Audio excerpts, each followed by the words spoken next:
The year 1948 witnessed the birth of a nation, Israel, amidst the chaos and bloodshed of war.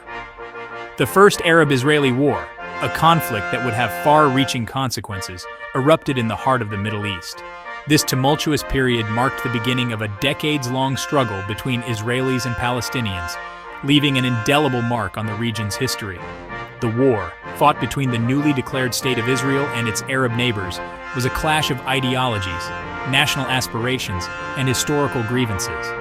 For centuries, Jews and Arabs had coexisted in Palestine, a land of religious and cultural significance for both. However, the late 19th century saw the rise of Zionism, a movement advocating for the establishment of a Jewish state in Palestine. This, coupled with increasing Jewish migration to the region, fueled tensions with the Arab population, who viewed the Zionist aspirations as a threat to their homeland. As the world emerged from the ashes of World War II, the struggle for Palestine intensified, setting the stage for a conflict that would redefine the Middle East. The First Arab-Israeli War was not merely a territorial dispute. It was a clash of narratives, a struggle for self-determination, and a tragedy that would leave deep scars on the souls of both Arabs and Israelis.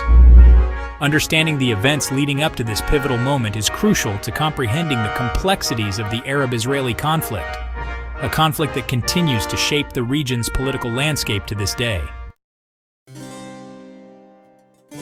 To understand the First Arab-Israeli War, one must delve into the historical currents that led to its eruption. This conflict, which has shaped the modern Middle East, is rooted in a complex web of historical, political, and social factors that date back centuries. Central to this narrative is the rise of Zionism in the late 19th century, a movement that sought to address the long-standing plight of the Jewish people. Zionism, born out of centuries of anti-Semitism and persecution faced by Jews in Europe, sought to establish a Jewish homeland in Palestine. This vision was not merely a political aspiration, but a deeply emotional and spiritual quest for many Jews who longed for a safe haven. Theodor Herzl, a Jewish journalist deeply affected by the Dreyfus Affair in France, emerged as a leading figure in the Zionist movement. The Dreyfus Affair, a political scandal that exposed the deep-seated anti-Semitism in French society, convinced Herzl that assimilation was not a viable solution for Jews. Historian, he argued that the only solution to the Jewish question was the creation of a Jewish state, a safe haven from discrimination and violence. Herzl's vision galvanized many Jews, leading to the First Zionist Congress in 1897, where the goal of establishing a Jewish homeland in Palestine was formally articulated. As Zionist aspirations grew, so did Jewish migration to Palestine, then under Ottoman rule. The early settlers faced numerous challenges, including harsh living conditions and resistance from the local population. This influx of immigrants, however, created friction with the local Arab population. The Arabs, who had lived in Palestine for centuries, saw the increasing number of Jewish settlers as a threat to their land and way of life.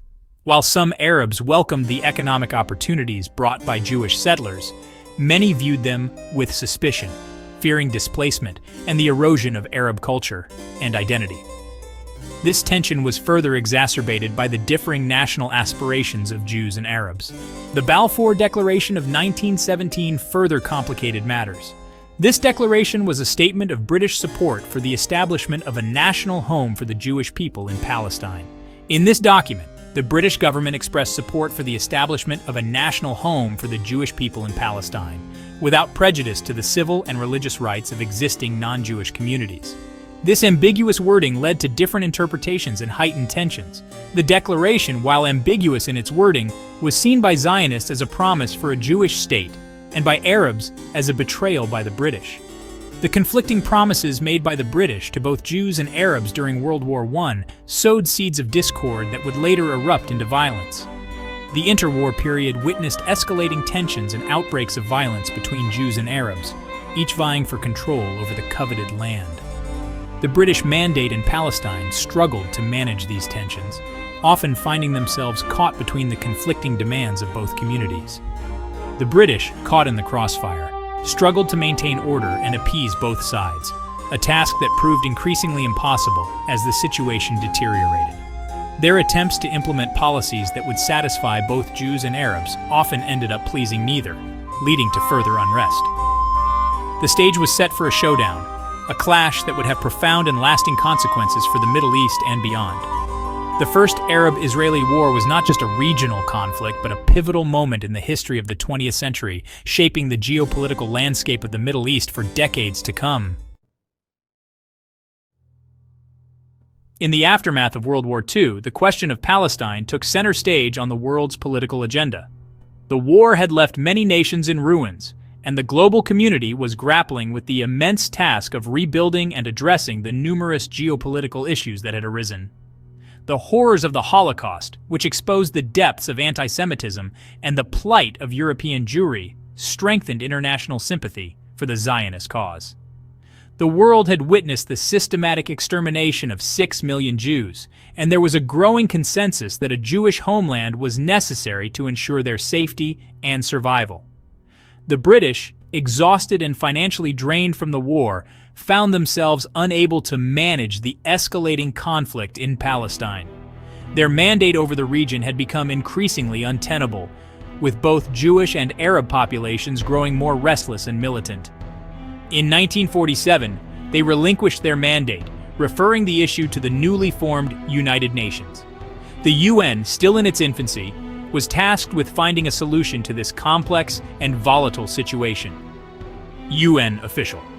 The UN, tasked with finding a solution to the seemingly intractable problem, proposed a partition plan.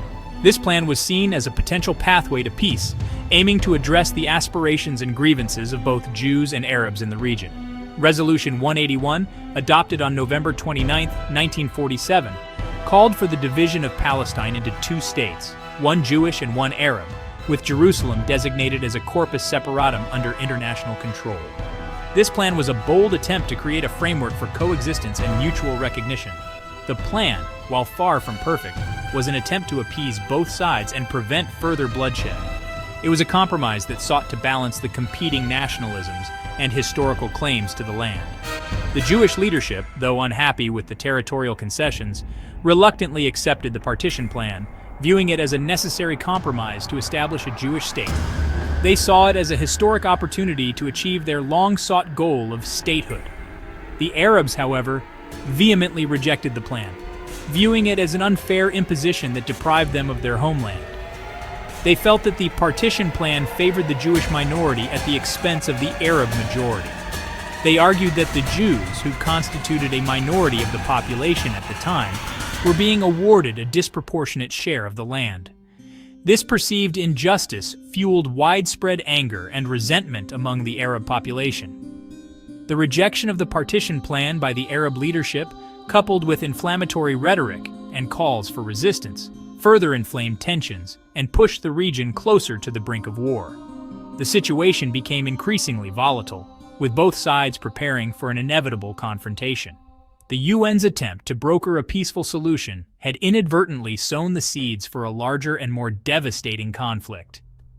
Despite their efforts, the region was plunged into a cycle of violence and instability that would have far-reaching consequences for decades to come.